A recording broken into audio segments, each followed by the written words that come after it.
Okay, good.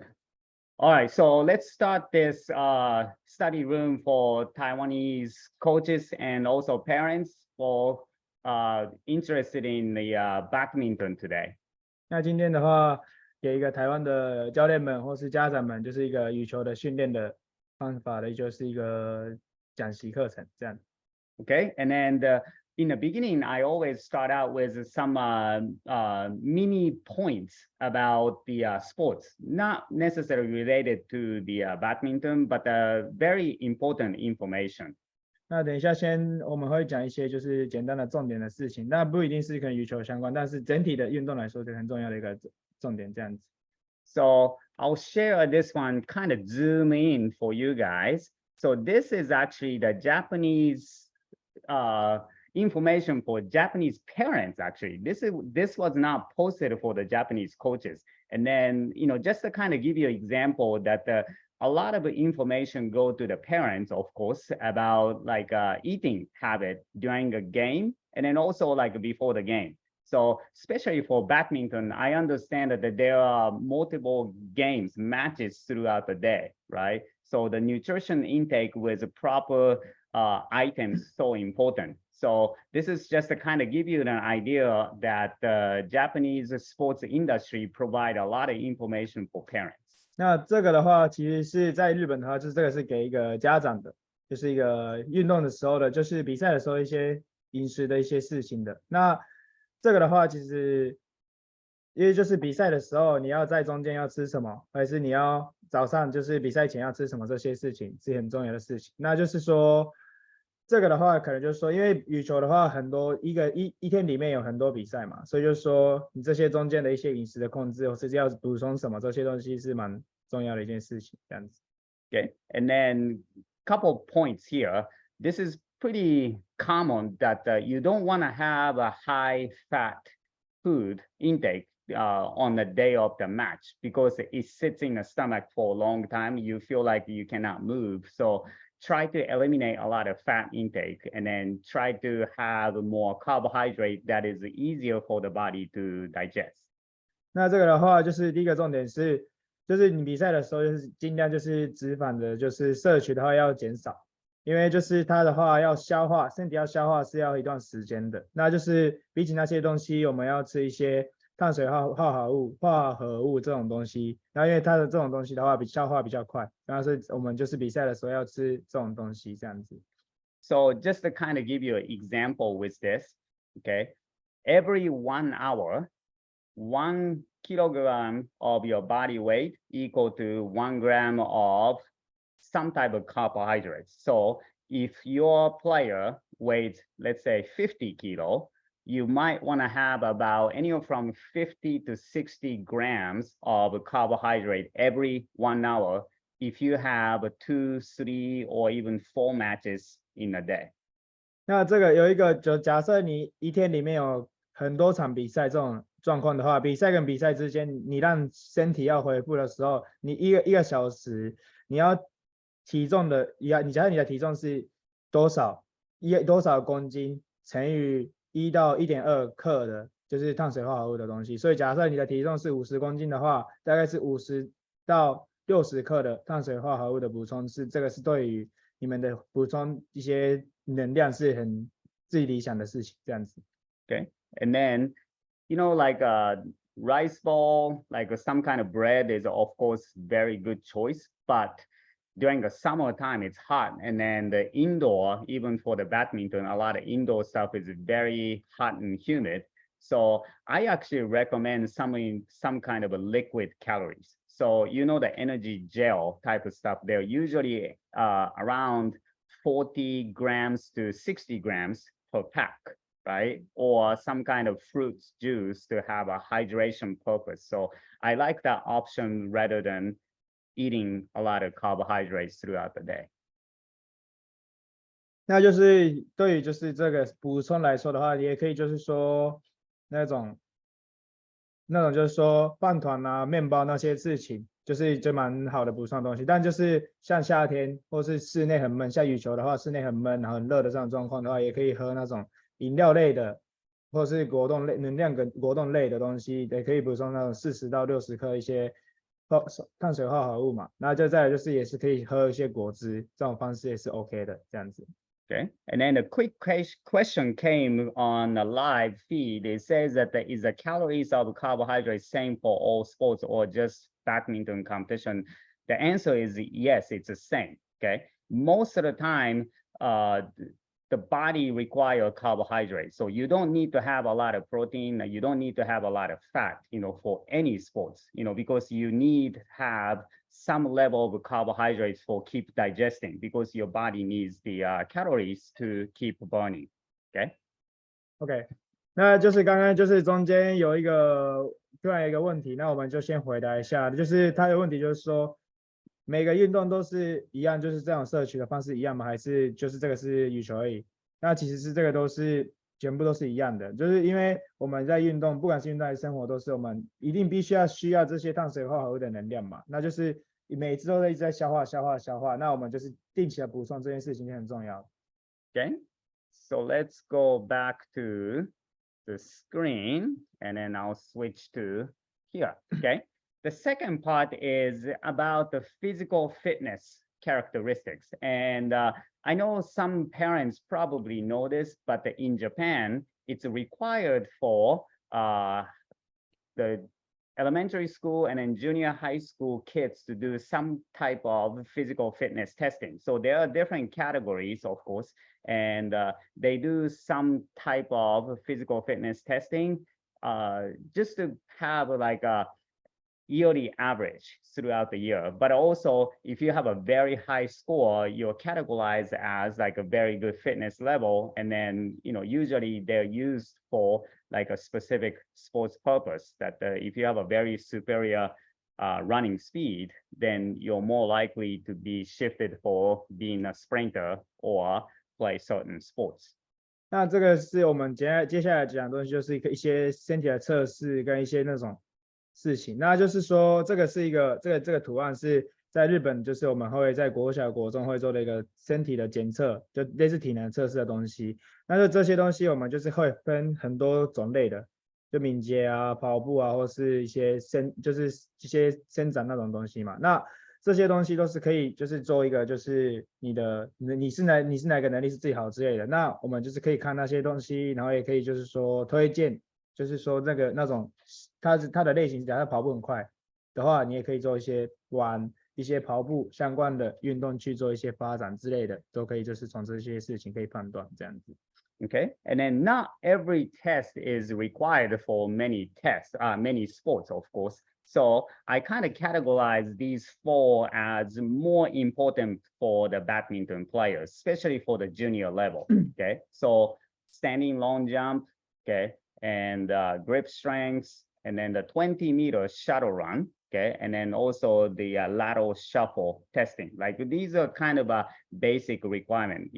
As I said, you don't need to have a 50-meter sprint capability to play badminton. Okay, you don't need to be able to throw the ball pretty far, but those four categories, I believe it's kind of important for the junior level of badminton players. 那就是这个红色空框这4个东西，就是对于就是羽球，可能就是小朋友的羽球，可能就是青少年羽球可以比较需要的，可以测一下的东西。那这第一个就是立定跳远，那再来就是握力，那个再来就是20公尺的一个折返跑的一个检测，那再来就是可以做一些侧边的一些敏捷的一个就是检测这样子。那其他可能也是说50公尺这些事情，其实对于羽球来说其实没有到很需要嘛，对不对？就是再来就是可能就是也有丢球的那种东西，也是其实也可以不错的检测，但是对于羽球来说的话，这些4个可能比较相关性比较高的这些事情，对。Okay, so just a kind of as a reference for you guys, these are the numbers. So I have a 5th grade, so I believe it's about 11 years old. And then the grade 2nd of the junior high, so that'll be about 14 years old data for both the boys and then the girls of. The first one is a grip strength. The second one is a lateral shuffle. And then the 20-meter shuttle run.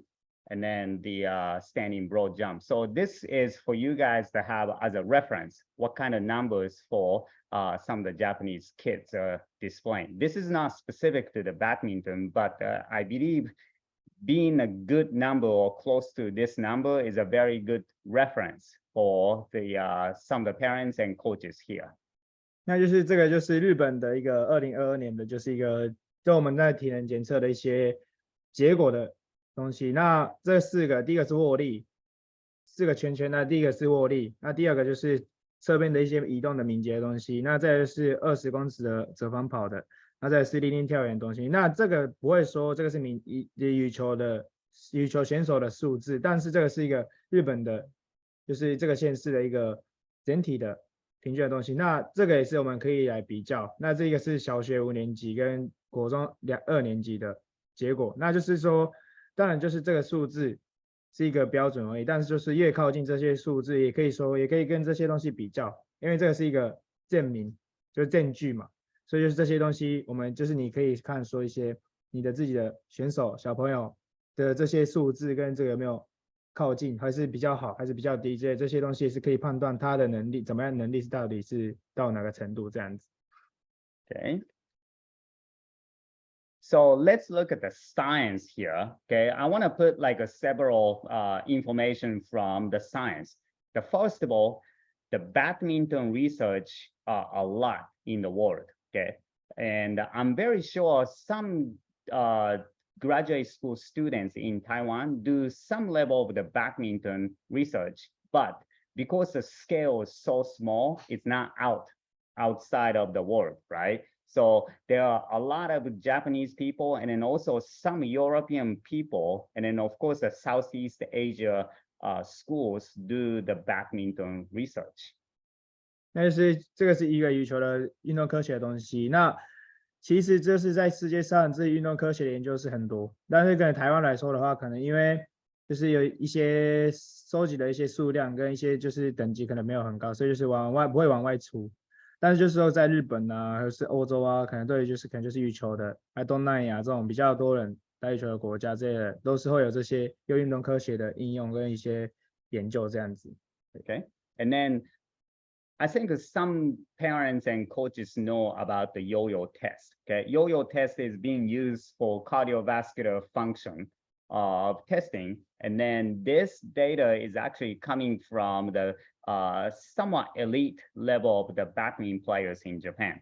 And then the coach tracked over time on January, April, July, and October. Okay, and then see how yo-yo test performance changed over time by measuring the heart rate. Okay, so this one you can see that the more you do physical fitness, then the less the heart have to work harder, which is a good sign for the badminton players for the high intensity match. 那这个就是这个叫yo-yo test， 这个东西的话，可能就是很多人可能还不知道。那这个东西就是一个心肺耐力的一个检测的东西。那这个是一名日本的一个羽球选手，就是高等级的竞技选手的一个检测的一个东西。那就是说这是1月、4月、7月、10月的他们的一个心跳的一个监控。这个测试过程当中心跳的监控，那就是说他们的心跳的变化，就是说一开始是比较高的之类的，然后就是你要一样同一个强度的高强度的你的运动的过程当中，你的心跳的回复如果是比较快，或是你心跳是比较可以维持比较没有那么高的状况的话，你也可以说我们的选手的就是体能的状况是还不错这样子，心肺的体能状况是还不错这样子。Okay, so just in case if you don't know about the yo-yo test, you can YouTube yo-yo test. So it's very out there, very, very common testing for even a junior level to elite athletes. So the data here is showing that back in January, okay, the low level starting point, of course, the heart rate is low to about 100, but when it gets a faster intensity, it'll go up to almost 160, okay? And then over time of training, you can see that the starting point is all in the 90s, and then the highest level is in the 140s, okay? So you can see over 1 year of training, it makes a huge difference for heart function. And then this is not coming from just the jogging. This is coming from variety of different physical exercises. I think this is the important part that because I see a lot of kids just running around the court as a training, but it's actually not the training, so you have to understand the proper physical training. OK，那这个东西的话，就是如果Yo-Yo Test 这个东西你还不知道的话，你可以在 YouTube 上查一下啊，就是这个是很有名的一个检测，所以就是你可以查得到。OK，那这个看一下这个表，就是说一开始你1月回来的时候，一开始的等级是100，然后它是训练，就是这个速度的等级又越高，强度越高的时候，那它的心跳飙到160，但是你训练过程累积了之后呢，10月的测试，它的一开始的点就已经不一样，90了，那再是最高也是140，那这个是一个很重要的，就是一个指标。那这个都是我们透过一些我们的平常的一些训练的，就是结果出来的。那不是说你在外边跑一跑，就简单跑一跑就好，也不是这样子说的，就是我们都是必须要一个各种的训练，透过各种的体能训练来增加这些数字，那就是说减少心跳的。就是心跳不要往上爬这样子。Okay. So in terms of the badminton physical function, okay, so I list out some of the parts that is so important. So I mentioned about the cardiovascular endurance from the yo-yo test. And then of course, the quickness agility is a key role for success in the badminton. And then that goes with the reaction time. And then from little bit from a physical standpoint, okay, core stability, strength and power, the jump capability, like all these kind of stuff are very important part of developing the athletes to the next level, especially when they getting into the adult age.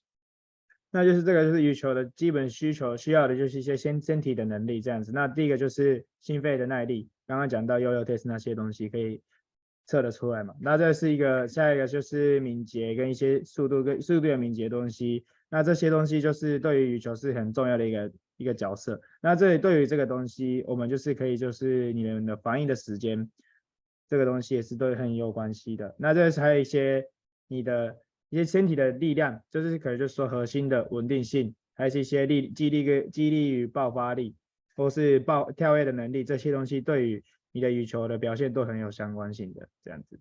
Okay, and then I remember some parents of the badminton junior athletes ask me, which one is the important part? Okay, when it's in a junior level, the important part is not in here actually. The important part is you don't make a mistake because it's the game of making mistakes, right? So if you have a very good accuracy, you're likely to play well, okay? So of course, the skill is the most important part, but when you become adults, every category listed here becomes so important to play because less errors, okay? And then much faster speed, and then higher intensity of the game. So the physical capability, it becomes more and more important as they age to the higher level. 那有些羽球的选手的家长会问说，到底哪个能力是最重要的啊？其实是最重要的能力，羽球的小朋友来说，最重要的能力可能就是不会在这里，是最重要的能力就是不要就是失误嘛，就是说对于就是一些技术上面的东西是很重要的。因为其实技术性的运动都是你的技术是最重要的关键，其实体能是一个辅助的东西，当然是体能越好是好事，但就是说这个羽球来说的话，体能是随着年龄重要性是越高，因为你们年纪越高的越大的时候，你们的一些失误就是会减少下去嘛，就是因为你的经验技术都变好，但就是说所以那差在哪里？就是这些体能的这些变化是一个很重要的因素，所以就说羽球的体能来说。这些刚刚在讲的就是心肺啊，那些敏捷这些东西是随着年龄越需要，所以说这些东西要持续的要增加这样子。Okay, so the physical training in a junior level is important not only to develop the skill, but also, in my opinion, that's for the injury prevention. Okay, if your kids being injured, the kids cannot play for a while. okay? And then other kids play, and then that's how they get better over you, right? So doing a lot of physical training is not only for the performance improvement, but solely for the injury prevention purpose for the junior athletes. 那就是这些能力的增加是对于就是刚刚讲就是说对于你的技术上就是有辅助，所以是有帮助的东西。那当然不只是这些技术，为了技术你的表现变好之外，我们这些事情是可以避免你的运动伤害。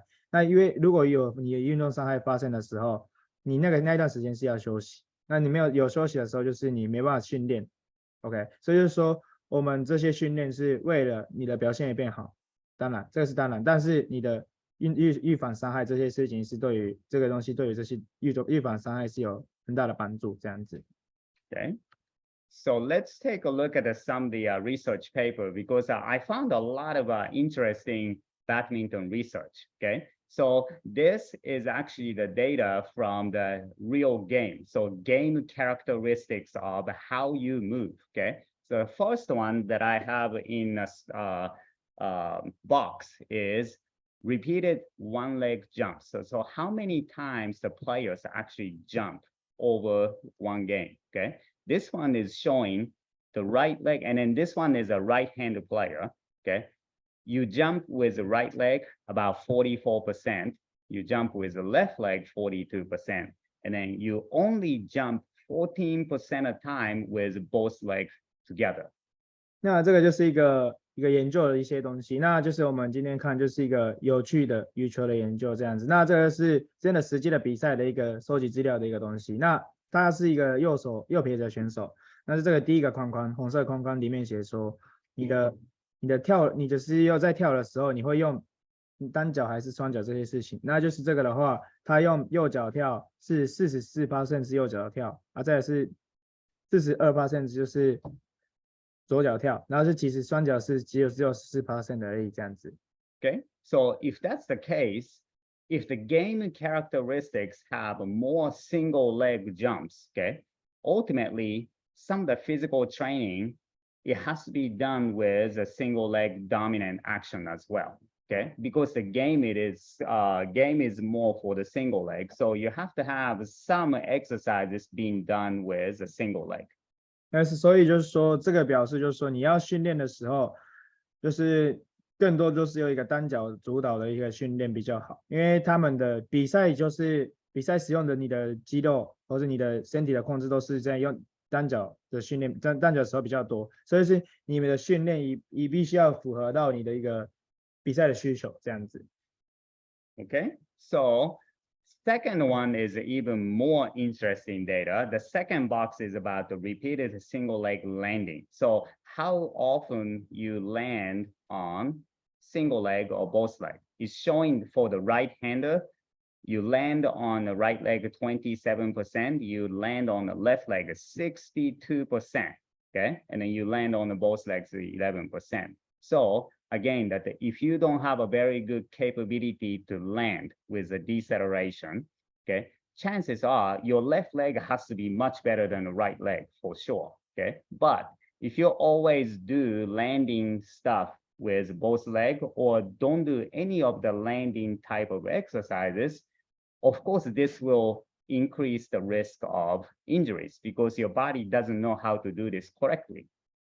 那这个的话就是一个测试，就是你的单脚落地的次数，或是一个双脚都落地嘛。那这个的话，右撇子选手来说，这个是右脚27%，那左脚62%，然后就是双脚是11%。那就意思就是说，你必须要一个单脚，你有办法控制跟刹住你的力量，这些事情是很重要的。如果你一直进行就是双脚落地，或是你甚至没有进行一些落地的训练的话，你是没有办法就是说撑住你的重量，所以说这个也可能会导致一些受伤的可能性。所以就是说，你也必须要做一些单脚的一些落地相关的一些训练，是对于羽球来说的话是很重要，而且是尤其是左手的落地能力是一定要比右手是好的。对。Okay, so based on this kind of research, as a strength and conditioning coach, we can kind of visualize what kind of exercise is useful. But, you know, the reason why I'm displaying this is, you know, the audience, coaches, skill coaches, and then also parents need to understand this kind of specialty work, okay, based on the match data.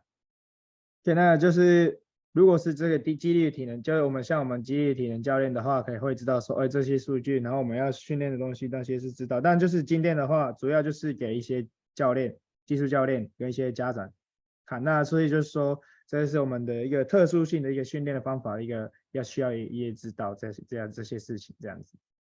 Okay.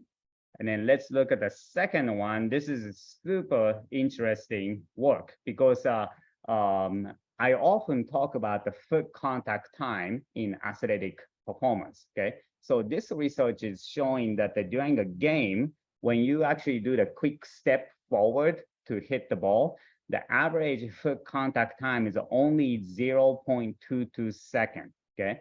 It means that first of all, you have to have a good reaction time. But the second of all, you have to be able to produce the force to move your body as quickly as possible. So that relates to force of development.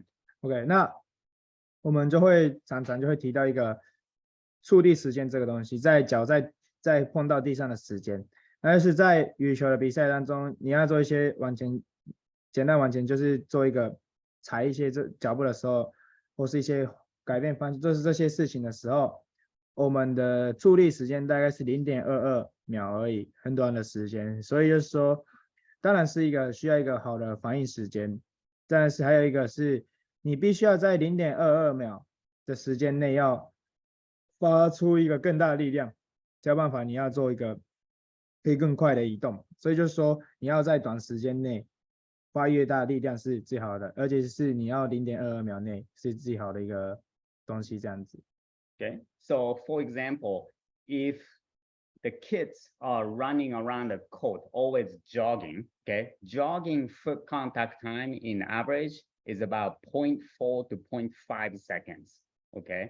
So if you're always jogging around, from the neuromuscular perspective, your brain is teaching your muscle to have a foot contact time of almost double of what they actually have to do in a game. Okay, so the exercise has to be matched to the game situation. So the jogging around the court is not going to help from the neuromuscular standpoint.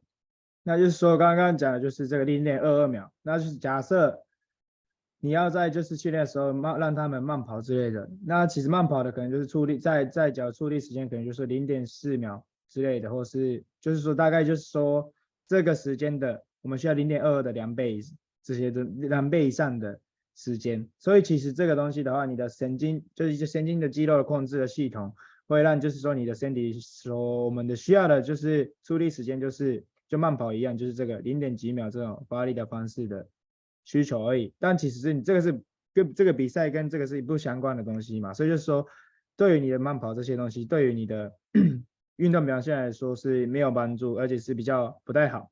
这样子 Okay. And then the last portion of the research information is about the swing on a racket, okay? The smash velocity or racket velocity, okay? This is actually coming from the wrist, okay? Wrist has a #1 factor to have the racket velocity, okay? But a lot of time people train physically just on the wrist, okay, wrist flexion, okay? But I understand that the wrist is a major factor, but if you always train and then use the wrist, there's a high risk of injuries on the wrist, okay? So the idea is to be able to produce more force coming from the shoulder and then the elbow, and then that transfer to the wrist. That's a lot safer way, and then also a very efficient way to swing the arm for smashing the racket. OK， 那这个是一个研究来说最后一个研究的东西。那这个东西的话，我们的一个挥拍的速度，挥拍的时候的一些身体的一个速度的东西，那就是说我们的手腕这个东西的话，我们对于一个速度来说最相关的，所以最快速的一个东西。对，但其实是如果假设你要一直训练手腕的一个弯曲的话，其实对于手腕的一个受伤的几率会变高，因为你是一直练手腕，一直练手腕而已的话，这样子。那但其实是你如果你要更快速的一个挥拍的速度的话，当然手腕很重要，但是你要从一个肩膀啊、手肘这边的一个肌力量传出来之后，再传到一个手腕那边，这个一个身体的一个连起来的一个发力的控制是对更快速的挥拍是有用的。Okay, so again, that just like baseball players, if you always train the wrist, baseball players, they will get injured on the elbow and then shoulder. Okay, it's the same thing for the badminton players. Okay, just because the wrist is a number one factor to contribute to the racket velocity, it doesn't mean that you train there. You have to train the different parts of the body, talking about the shoulder, okay, and upper body core stability type of stuff, because that will contribute more to prevent the injuries from like a wrist area. 那就像就是棒球选手，他们如果你要想要快投快射的时候，你要一直训练手腕的话，你要对你的手肘啊、肩膀的啊，或者那边可能会受伤。那这个是羽球也是一样的，所以就说你如果一直练手腕的话，对于就是可能是受伤的风险比较高。所以刚刚我们提到一个预防伤害这些事情是很重要的嘛，所以就是我们必须要提供更快速的，也是更有帮助的训练方法的时候，你要训练可能是肩膀的肌肉啊，或是一些上半身的上肢的一些核心的稳定性，这些事情对于你要快速的挥拍、更有力的挥拍可能有帮助，比较有帮助的。对。Okay. So I kind of put together on factors, okay? Physical fitness factors, okay? The first one is called the indirect connections of fitness, physical fitness for the badminton players, okay? So I list the 4, okay? So you have, a little bit of grip and an arm strength, especially for the smashing velocity, racket velocity. And then you have a leg strength for the quickness and the footwork. And then, of course, the dynamic flexibility, okay? A little bit more for like reaching for the position, but specific body position. And then you have a little bit of like a core strength, okay? Overall core strength for the reactive body position, because sometimes you have to have a very awkward body position, but if you have a very good core strength, you can kind of move your body the way you want to. 那这个是一个 indirection 是间接的一个身体相关的一个需求。OK， 那就第一个就是握力跟一些就是手腕的力量，那这个是对于你的一个挥拍的速度相关。对，那再来就是脚的力量，对，可能就你要一些敏捷啊、脚步有关系的。再来当然就是你的动态的一个活动度，这些东西对于你要到的那个地方，或就是你要到一个地方，就是可能就说要往前或是往后的时候，你的如果活动度、柔软度比较差的话，你没办法到那个点，所以就是活动度也是需要。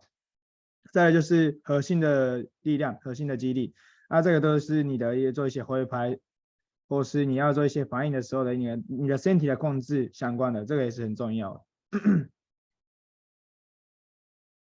And here is the direct connections of physical fitness for the badminton, okay? So the category is a little bit different. Not only talking about the specific strengths, okay? I'm talking about the agility and quickness, and then the reaction time, okay? How quickly you can react to the opponent. And then of course, the core stability, it's kind of same. It sounds the same with the core strengths, okay? But there's a difference between the core strengths, okay, and then the core stability. Core stability is more body control for other parts of the body, okay? And then the purely on the strength and power. So again, it sounds kind of similar, but it's actually not, because we're not talking about specific to the arm strength or leg strength. The strength and power as a whole body is more directly related to the badminton performance. 那这个的话比较直接的一个相关性的一个你的体能需求。那第一个就是速度与敏捷这个东西，那再来是反应时间，再来是核心的稳定。那其实刚刚有提到一个核心的力量嘛，那其实这个东西的话其实不太一样的。那核心的力量就是单纯就核心的力量，这个核心的稳定性是更像是你要做一些动作控制的时候，你要更多都是你要做一些不同的地方，就可能就手啊脚在动的时候的一个核心的提供的稳定这个东西相关，更多的是一个身体的控制的。那再是一个是肌力与爆发力，那刚刚有一些是你的手的力量、脚的力量嘛，但其实这个比较像是全身的一个力量跟爆发力，就是比较像全身性的动作。OK， 那这个是比较这些点就是比较跟羽球是直接有相关的一个体能的需求这样子。Okay, so the second half of this lecture, I'll show you some of the video of how we actually train those junior badminton players. And we have a coach, Aki. He works with the junior level of badminton players. And we want to share some of the key important parts of this direct connection of the physical fitness into actual exercises. And then I hope these kind of information spreads out, not only doing just the running around the court, okay, but to have a little bit more specific purpose to improve these components to help the badminton performance. 那就是接下来就是会看一些训练的影片，然后直接看一下影片，然后就是我们就探讨这些事情。那就是因为我是在就是现在就是帮羽球的很多青少年选手的训练，那就是说我们就是实际我在拍的影片，然后就是说看一下，然后就是把这些东西要让大家知道，就不是说就是我们在做你们在训练的时候只有跑步啊这些事情，其实是刚刚也讲到没有帮助。那所以说我们要现在看的影片这些东西就是有用的东西，那就是我们就是要让大家知道，那是为了羽球的表现、运动表现变好这样子。对。Okay, so the first one is a ladder. I'm sure that a lot of coaches actually use this ladder, and usually, of course, if you have a ladder, that's useful. But for me, if I have a lot of junior athletes come in, I don't even use the ladder. I just put the line. Okay, have a reference line to do different type of footwork. Okay, and then this is for the quickness and agility of the footwork, and then I mentioned earlier from the research that the foot contact time is 0.22 seconds, okay, 0.22 seconds. So you have to be able to move as quickly as possible. 那就是这个就是一个身体的一个训练的一个图片嘛，那就是这些东西就是我们如果是应该是相信很多教练都在用，但其实这个东西都要假设我们要训练的时候，当然用绳梯可以用绳梯，但是可能就是有时候也可以用一些一条线之类的，让它排一排做一些敏捷的训练也是 OK 的。那这些东西刚刚有讲到说，你的用我来说，就是你的就是触地时间是要0.22秒，这件事情，所以就是我们要更着重在你的触地时间这个东西去训练这个东西，就是一定很不一样。Okay.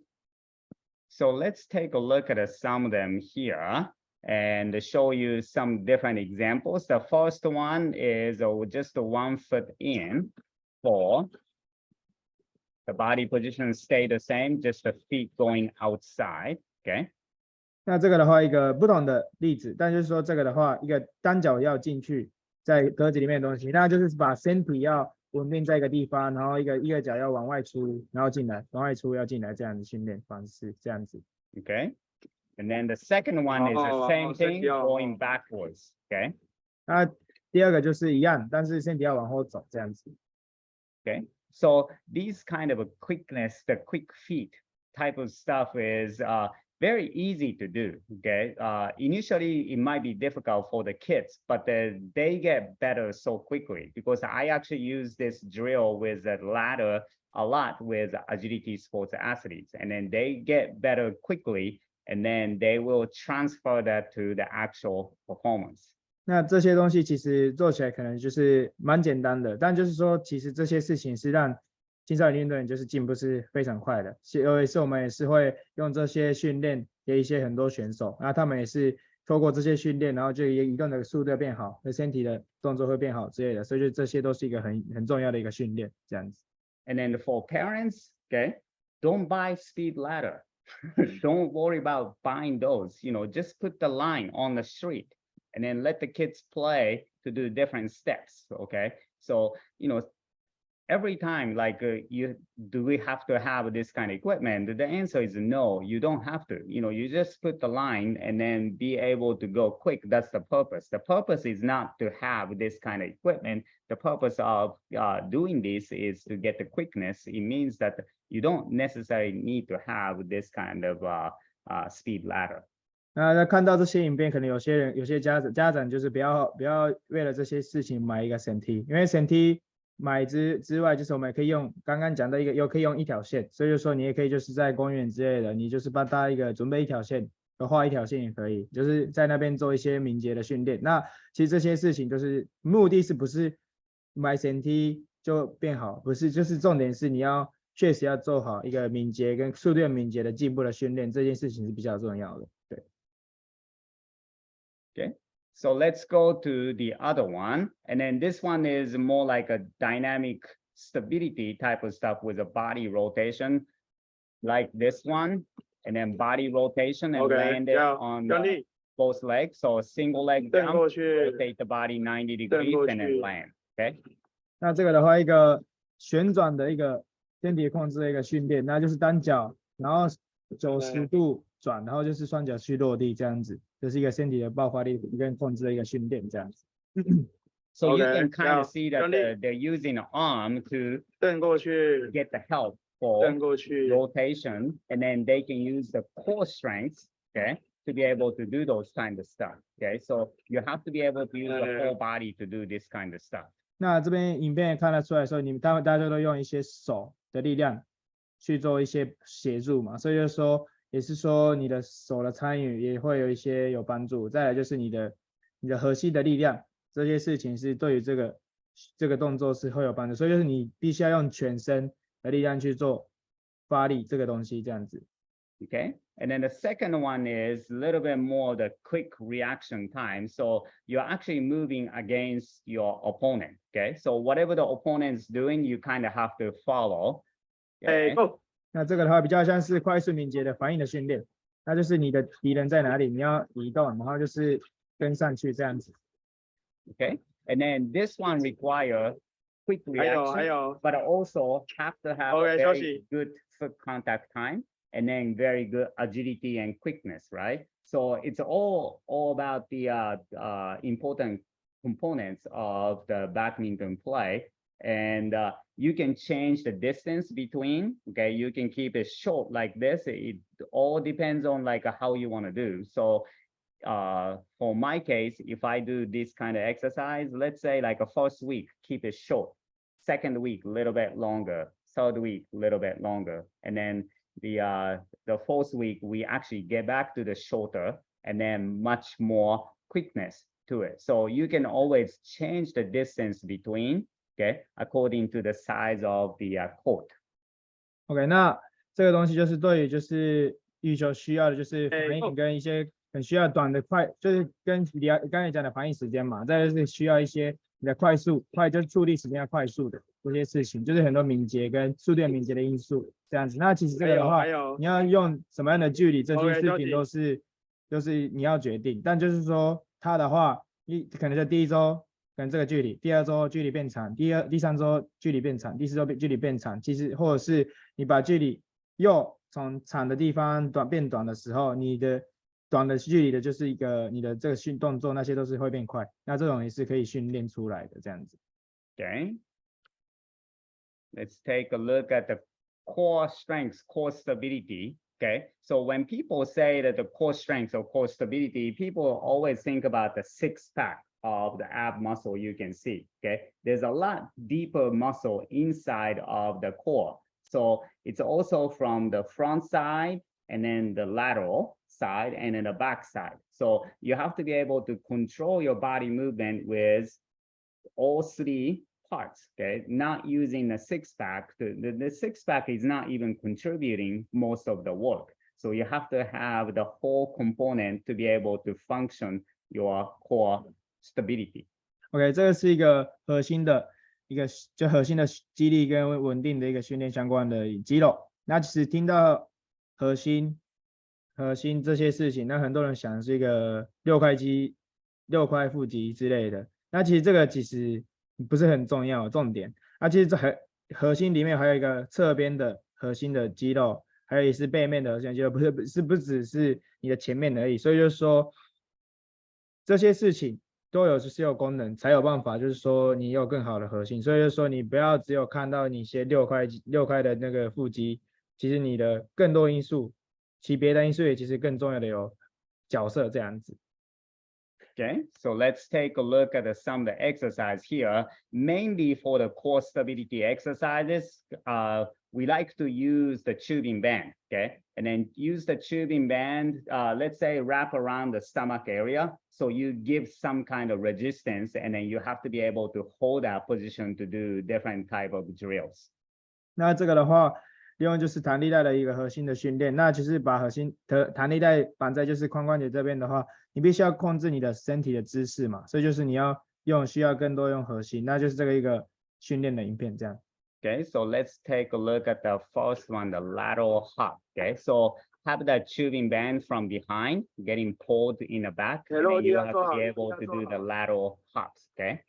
那就是这个的话，用侧跳，然后把弹力带绑在肚子，就是髋关节这边，然后就是往后拉。那这个东西的话，你必须要在侧跳过程当中，你的核心要控制好，才办法做出一个好的侧跳这样子。落地要做好。Okay. And the second one here in the middle picture, you do the split stance. Okay, the split stance is actually stay in a stationary position and then be able to split the leg to land and then land it quick and then land it tight. Okay, it means that you have to have a very good control to do this. 那这个的话，你要在一开始从侧边弹力带绑之后，就是你要做一个快速的分腿的动作。那快速分腿动作的话，你要做一个稳定的，也是确实的一个脚步去做一个停下来，才有办法就是可以控制的。那就是这个也是很需要一个很多核心的需求的一个训练这样子。Okay. And then the last one is overhead. So you can see that the tubing band you hold above your head. Okay. So you keep it there. Okay, by holding and then to do the forward lunges. Okay, so if your shoulder is not very stable, okay, the band is going to pull you backward. Okay, so you have to be able to control the hand position to be able to do the forward lunge. Okay, so this one is actually very difficult to do. 那这个的话就是一个手在头上的弹力带的一个弓箭步的训练。那这个的话，因为你在手是抓着弹力带在上面，所以其实如果你的肩膀的稳定性或是核心的稳定性如果不够的话，你的手是会被往后拉过去的。所以就是说，这个是其实比较难度的一个训练，但这个都是对于你的选手的一些核心的稳定性会有比较帮助的一个训练这样子。Okay, so these are very good core stability exercises. If you don't have a very good control of the body, these exercises are very difficult to do. And in the beginning, those kids cannot perform well, but they start to find how to use your body effectively. And then ultimately they start to have and then develop the core stability. 那这些训练都是对于就是核心的需求是很高，但就是一开始选手可能是不太会，但没关系，他们是慢慢会自己知道怎么样发力，怎么样去稳定你的核心。所以就是说这些训练要持续做，然后可以让选手的核心的控制稳定性会有进步的。Okay. So let's look at the power. Okay, the power output. Okay. In a junior level, the power is actually not that important because I mentioned that the accuracy is more important for the junior level. But the reason why we do some power exercises is because I don't want them to learn the power exercises later because it gets too late. Okay, so we'll introduce some of the power exercises in the beginning. So when they become a little bit aged later, they can do those exercises more effectively. And then also we can teach more power exercises at the higher level. OK， 这个接下来讲的是爆发力的事情。那爆发力的话，刚才讲到说，可能对于青少年来说的话，其实它的优先度可能不会像技术的需求那么高，但其实是你要到时候你要长大之后要开始这些训练，其实已经太晚。那你要必须要在可能年轻的时候慢慢学习这些动作跟这些动作发力的方式，你可以让选手也慢慢的，如果你年纪随着年龄越大的时候，你就是可以知道这些东西是更有帮助，那就是你也可以持续的就是训练下去这样子。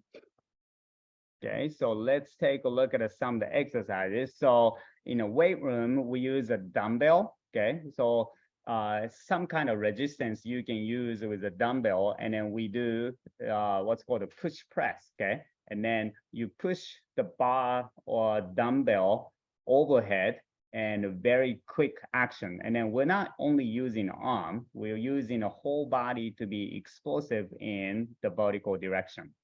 那这个的话，一个接力推的动作，对 ，OK，那把这个东西都要把一些哑铃啊、杠铃往上推上去这个动作。那这个的话，利用你的全身的发力去往上推上去，不是说你的就用手之类的，所以就这个是全身的爆发力的一个训练这样子。Okay, and then one of the reasons why we do these split type of stance is going back to the research paper. Okay. Most of the time they have to be able to land a single leg, right? So splitting the leg like that to have the weight distribution a little bit more forward, okay? Because that's what the most of the play action is. So you have to be able to stand, okay? After the landing, you have to be able to kind of keep the balance well for this type of exercises.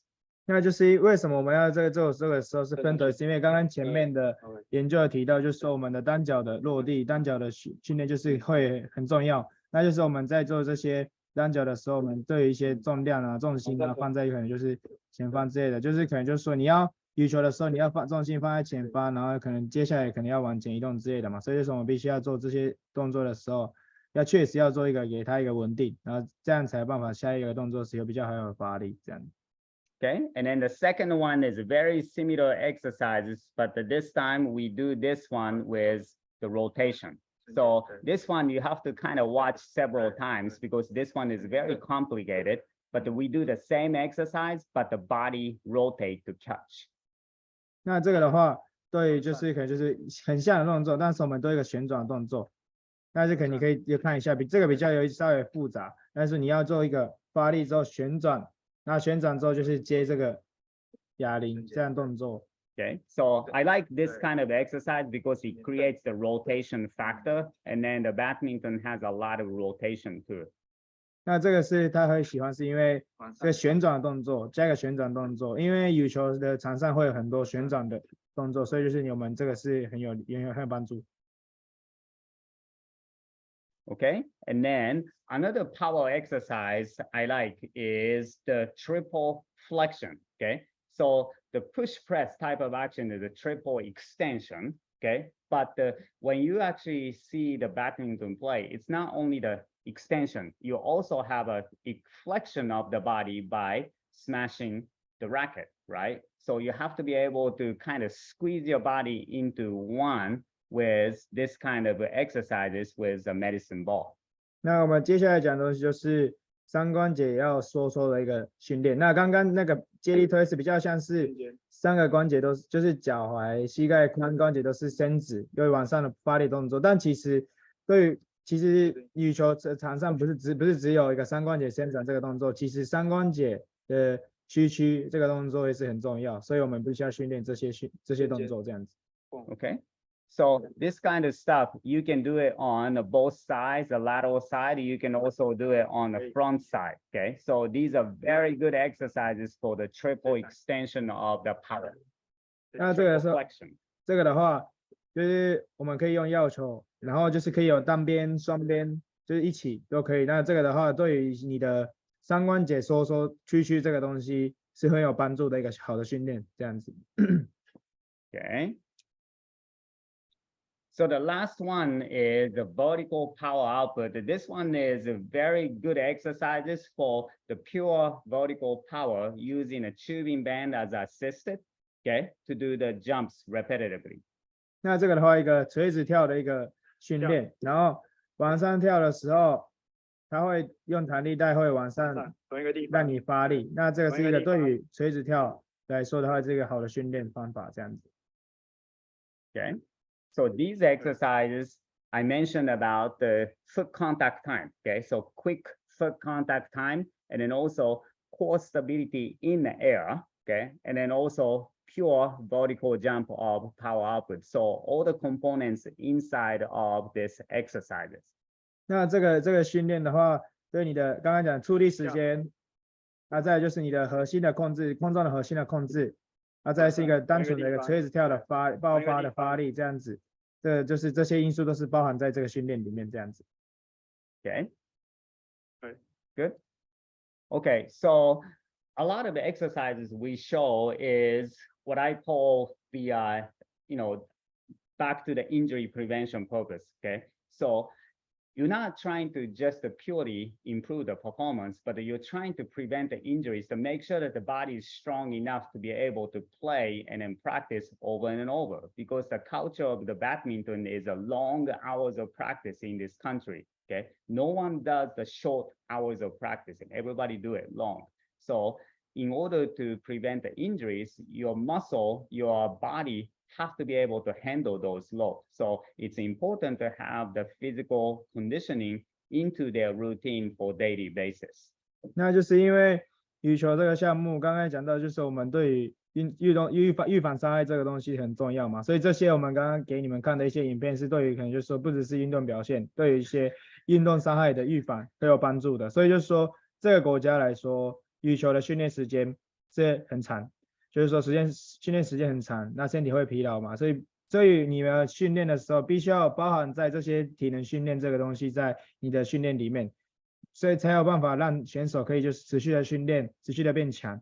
对，所以就是我们对这些事情是一定需要的这样子。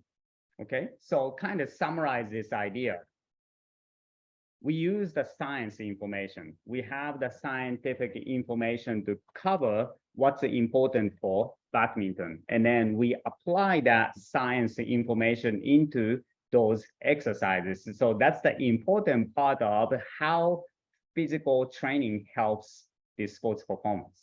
那就是我们这些训练都会有一些后面的就是证据嘛，就是证明一些刚刚讲的一些很多因素，然后这些研究出来的证明就是对我们的训练的一个根据的东西，那就是我们就是做这些训练，让就是确实可以让选手有进步这样子。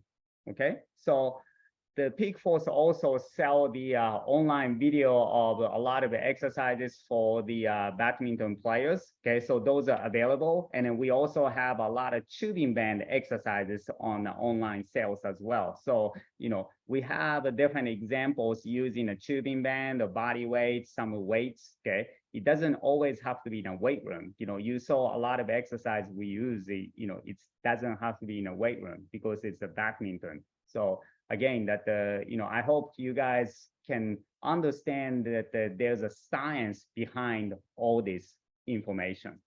那就是我们 Peak Force 这边的话，有很多那种影片的训练可以就是看，就是说羽球的训练，或者是一些用弹力带的训练的方法的影片。那其实这些我们希望你们可以理解说，这些训练，这些今天讲内容跟一些训练都是会有一些科学证据的嘛。那这些东西对就是运动选手、羽球选手会让他们进步，所以就是这些东西都一定很需要的东西这样子。Okay, thank you very much. And we continue on to do this series with different sports in every month. 那就谢谢你们的参与。那我们都会把这些不同的，就接下来就是会每个月都会有不同的运动，然后就是持续就是让你们就是知道这些资讯这样子。